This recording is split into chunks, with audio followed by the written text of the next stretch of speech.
Together we can એટલે સાહેબ એકતાની અંદર એટલી તાકાત છે કે આપણે કોઈ પણ કાર્ય કરી શકીએ છીએ અને શિવકર્મા ફાઉન્ડેશન ડાકોર દ્વારા દિવાળી નિમિત્તે જરૂરિયાતમંદોને તેલનું વિતરણ કરવામાં આવી રહ્યું છે।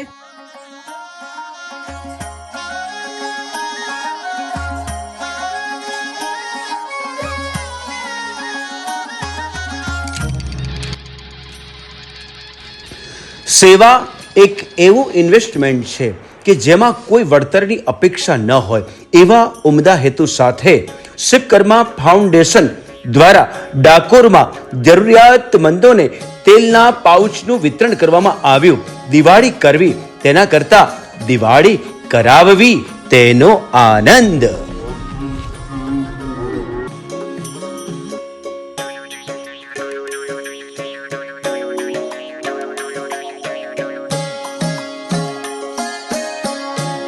શિવકર્મા ફાઉન્ડેશન તરફથી જે જરૂરિયાતમંદીઓ અને ગરીબ પ્રજાને જે તેલનું વિતરણ કરેલ છે એ ખૂબ લાભદાયક છે અને આ તેલ વિતરણ કરવાથી ગરીબોની આંતરડી થશે, એનું પૂર્ણ ભગવાન એમને આપશે।